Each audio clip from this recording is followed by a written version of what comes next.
Hey guys, it's Ben the Coin Geek at Old Pueblo Coin, and today I have for you kind of a fun little dive deep into a commemorative coin that is the Daniel Boone commemorative half, starting in 1934, an issue that was made till 1938.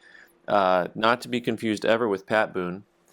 Daniel Boone is a famous frontiersman.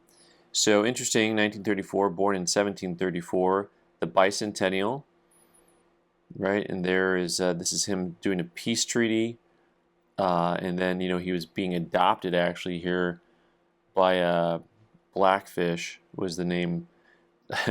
This whole coin has a lot of interesting things going on to it because you find out later that they don't really have exact pictures or portraits of Daniel Boone. This is just a rendering of what Daniel Boone may or may not have looked like. So kind of an interesting thing to note about Daniel Boone and this half dollar. This one's kind of fun. This is the MS65 and one of the older PCGS holders.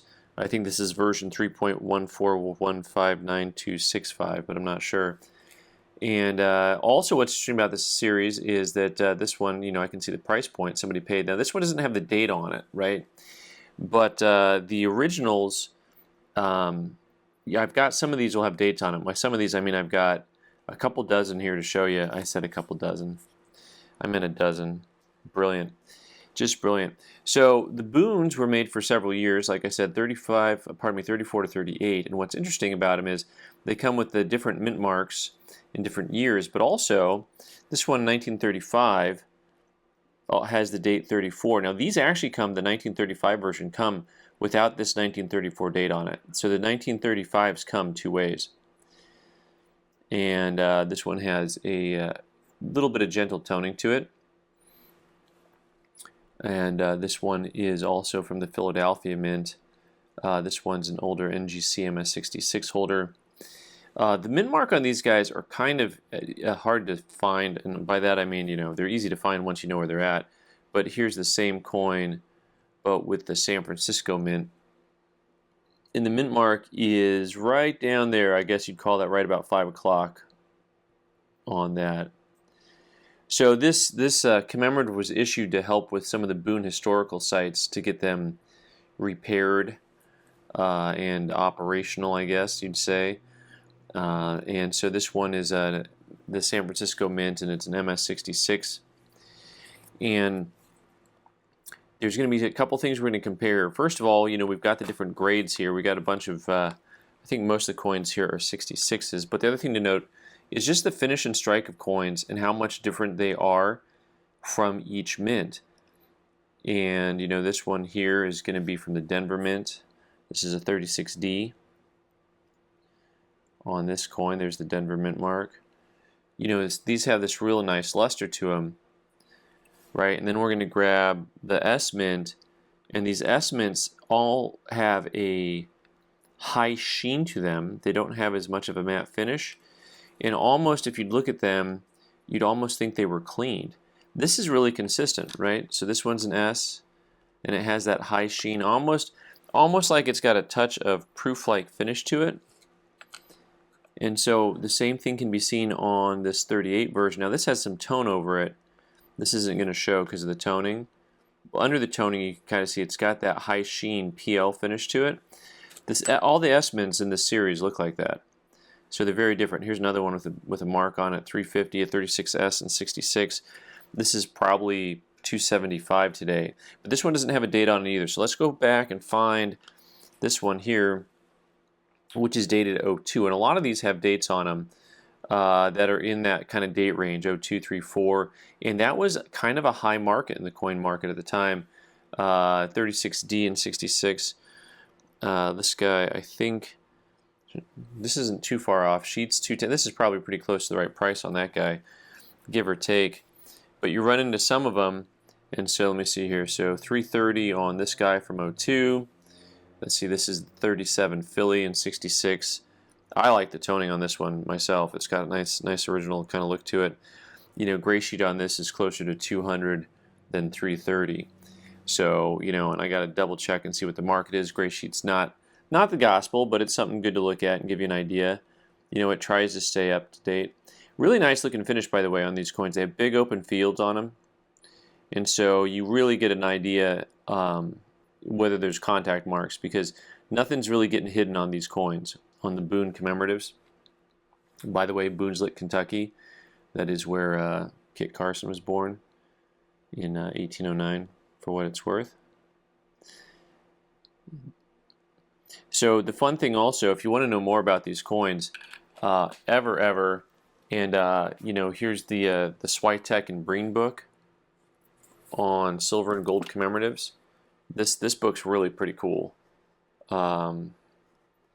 Just a fun book. So I learned a little bit more about the coin, because each coin is in here, and by the way, they're in here alphabetically. So it's not like in the red book where it's by date, but you know, they've got, you know, of course, the mintages listed, which is really cool.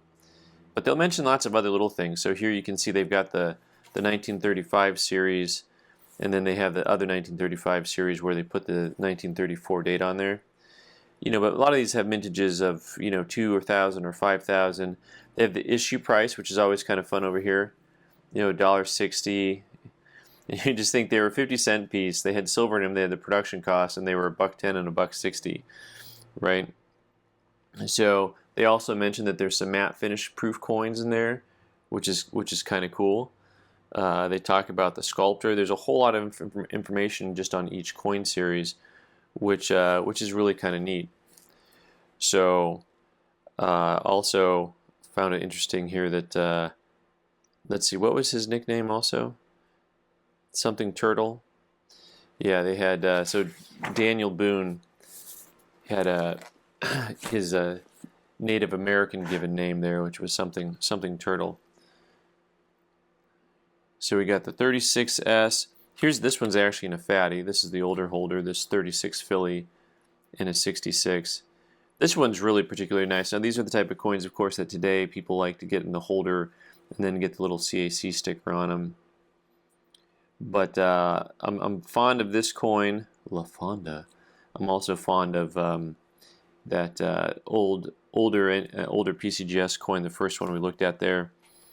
So people would try to put these together for the full set. I mean, you've got the 38 PD and S set, all in 66, and we may just go ahead and price some of these as the sets are, and they're all pretty nice coins. You know, maybe we'll leave the original stickers on them here. $781. This 38S, which of course the 38S had a mintage of 2,100 coins. So they're really low mintage coins, and you know, the gray sheet on here, that's not too far off. I mean, gray sheet is 660, so maybe they trade for 750. I don't know, something like that. We'll do some research on them. But if you're just looking for a type coin, you can always buy one of the coins with this huge mintage of 10,000. You know, I say that somewhat tongue-in-cheek because, you know, you think about it and it's like, really, that's not a whole lot of coins. So this first year of issue, they made 10,007 of them, which of course seems kind of odd, but I think the other book points out that the 7 might have been some other type of issue. Maybe those were the matte proof finishes, but 10,000 for circulation.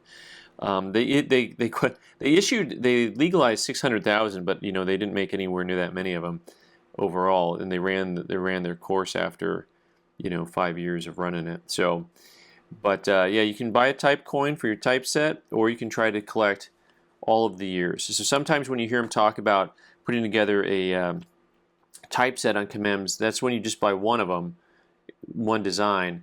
If you hear people trying to put together a larger set, what they're trying to do is get every date and mint mark combination available, and at that point you've got, I think, 144 coins total or something like that. It's a much harder thing to get done.